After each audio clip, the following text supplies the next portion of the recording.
Hola familia, muy buenas noches, que el Señor los bendiga y los guarde, que este momento sea de mucha edificación para todos y podamos crecer en lo que el Señor tenga para nosotros.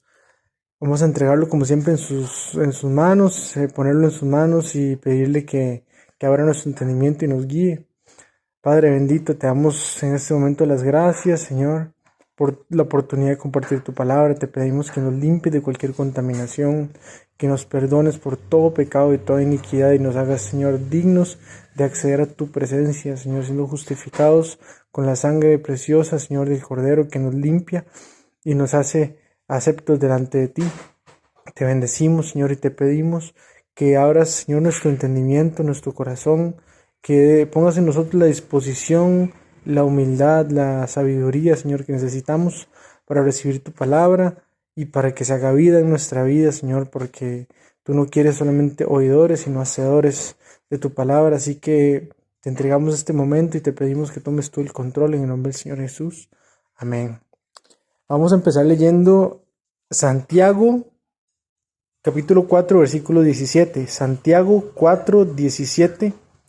Y dice así: y al que sabe hacer lo bueno y no lo hace, le es pecado. Qué importante ver que la santidad de Dios nos lleva a actuar de una manera radical, ¿verdad? O sea, la santidad de Dios no tiene espacio para medias tintas, no tiene espacio para tibieza. Por eso dice el Señor que o tibios o calientes, porque tibio nos vomita, ¿verdad? El Señor es todo bueno, ¿verdad? Todo bueno. Y el actuar del Señor, el pensar del Señor, es todo bueno, y sabemos que nuestra vida es para el Señor, ¿verdad? Ya no vivimos nosotros, sino Cristo en nosotros. Y de esa manera, por eso Dios demanda en su palabra: sed perfectos como yo soy perfecto. El Señor sabe nuestra condición, la conoce, sabe que por ahí una que otra vez en nuestra imperfección caeremos en alguna tentación, en algún error, en alguna manifestación de lo que a Él no le gusta. Pero sin embargo, su gran misericordia y su plan perfecto de justificación nos llevan a través de un proceso de santificación para llegar a la estatura del varón perfecto, de aprendizaje, así como el mismo Señor Jesús, cuando se despojó de su deidad, ¿verdad? De sus características de Dios, y se encarnó. Él adoptó nuestra forma en muchos sentidos, incluso en el sentido de aprender, porque aún siendo Dios y sabiendo todas las cosas, al despojarse de su, digamos, de su parte de Dios, él también tuvo necesidad de aprender. Por eso dice la palabra que a través del dolor aprendió obediencia, ¿verdad? Que él iba creciendo en sabiduría, todas esas cosas. Y, y la vida, digamos, en el Señor, es importante que nosotros vivamos siempre repudiando lo malo y amando lo bueno. Por eso dice la palabra: pensad en todo aquello que es de buen ver, todo aquello que es honorable, todo aquello que es honroso, ¿verdad? Para ser gratos delante de Dios. Y, y sabemos, por eso, según lo que dice esta palabra, que si sabemos hacer lo bueno y no lo hacemos, es pecado, ¿verdad? O sea, incluso omitir lo que podríamos haber hecho. O sea, no basta con ser buenos a veces, por decirlo así, ¿verdad? Sino vivir amando a tal punto la justicia de que no permitamos que se nos pasen las oportunidades de hacer buenas obras y de dar testimonio como pudimos haberlo hecho, ¿verdad? Entonces, el Señor hasta eso nos demanda, ¿verdad? Para que veamos el grado de perfección del Señor. Y sabemos que Él lo hace con misericordia y lo hace con amor y lo hace con el afán de que todo sea con buen propósito, ¿verdad? Pero qué importante que es la santidad para el Señor. Y vamos a leer también Mateo 25, del 14 al 30. Mateo capítulo 25, versículos del 14 al 30, y dice así: porque el reino de los cielos es como un hombre que, yéndose lejos, llamó a sus siervos y les entregó sus bienes. A uno dio 5 talentos, y a otro 2, y a otro 1, y a cada uno conforme a su capacidad, y luego se fue lejos. Y el que había recibido 5 talentos fue y negoció con ellos y ganó otros 5 talentos. Asimismo, el que había recibido 2 ganó también otros 2. Pero el que había recibido 1 fue y cavó en la tierra y escondió el dinero de su señor. Después de mucho tiempo vino el señor de aquellos siervos y arregló cuentas con ellos. Y llegando el que había recibido 5 talentos, trajo otros 5 talentos, diciendo, Señor, 5 talentos me entregaste, aquí tienes, he ganado otros 5 talentos sobre ellos.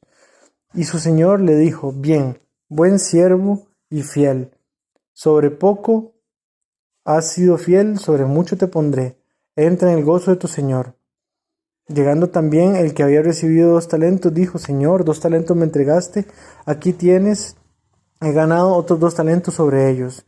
Su señor le dijo, bien, buen siervo y fiel, sobre poco has sido fiel, sobre mucho te pondré, entra en el gozo de tu señor. Pero llegando también el que había recibido 1 talento, dijo, Señor, te conocía que eres hombre duro, que ciegas donde no sembraste y recoges donde no esparciste, por lo cual tuve miedo y fui y escondí tu talento en la tierra. Aquí tienes lo que es tuyo. Respondiendo su señor, le dijo, siervo malo y negligente, sabías que ciego donde no sembré y recojo donde no esparcí. Por tanto, debías haber dado mi dinero a los banqueros y al venir yo hubiera recibido lo que es mío con los intereses.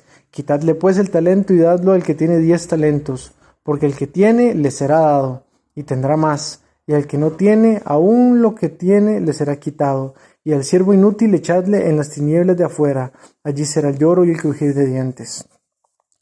Esta palabra, primero que todo, me llama mucho la atención que dice al principio que les dio a cada uno conforme a su capacidad, ¿verdad? O sea, el Señor nos da igual a todos conforme a nuestra capacidad. El Señor no nos pide que pasemos pruebas que sabe que no vamos a resistir, y de la misma manera no nos pide que hagamos obras que sabe que no, para las que sabe que no vamos a estar capacitados, ¿verdad? Sino que el Señor nos da conforme a nuestra capacidad. Así que no podemos no hacer, ¿verdad? No podemos, porque cualquiera diría como pretexto, es que yo no sé mucho, o yo no tengo tanto para dar, o sea, porque el Señor nos dio a cada uno conforme a su capacidad, y no hay nadie que carezca al 100% de capacidad. Todos tenemos algo que aportar, todos tenemos algo que dar, y para el Señor no es un buen pretexto decir, es que yo tenía poco, o yo no sabía, o yo no podía. Es un mal pretexto, y delante de Dios es pecado, es injustificable, ¿verdad? El hecho de que teniendo aún poco, no lo usemos para el Señor, ¿verdad? No lo pongamos a su servicio, no le saquemos provecho, no, no lo aprovechemos, ¿verdad? No lo usemos para Él. Entonces, en resumen, esta palabra, junto con la otra, lo importante es entender la importancia, digamos, o sea, el accionar, ¿verdad? O sea, lo importante que es para Dios que actuemos, que hagamos, que llevemos por obra, que concretemos. Por eso dice la palabra que Él no quiere oidores, sino hacedores de su palabra, ¿verdad? Porque oidores somos todos, en algún momento hemos escuchado, hemos ido a recibir, pero ¿para qué recibimos si no es para dar también, ¿verdad? ¿Para qué recibimos? Para, ¿cómo se llama? Acumular y aglotonarnos de conocimiento y de crecimiento espiritual. Eso no tiene que ser así, ¿verdad? Sino que el Señor nos da para que demos. Sabemos que la comisión de parte del Señor es ir y predicar el Evangelio, es ir y compartir las buenas nuevas, es ir y discipular, ir y compartir, e informar, ¿verdad? Y con el amor que Dios pone en nuestros corazones debemos hacerlo con valentía, sin importar el que dirán, sin importar la fatiga, sin importar nada de eso, porque también dice la palabra, sabed que la obra que se dice en el Señor no es en vano, sino que tiene recompensa, ¿verdad? Entonces, esta es la palabra que les quería compartir para que delante del Señor pongamos nuestro corazón y lo dispongamos para llevar por obra su palabra y sus propósitos en el nombre del Señor Jesús. Padre, te damos gracias porque sabemos que tú, Señor, nos haces hacedores de tu palabra. Tú pones en nosotros el querer como el hacer.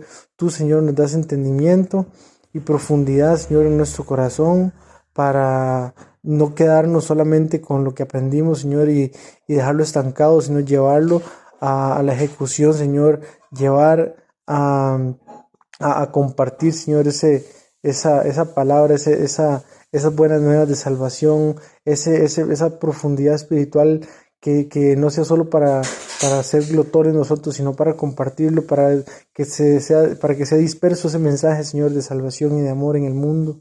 Llévanos, Padre, a actuar siempre conforme a tu voluntad, Señor, y agradarte a través de nuestras acciones.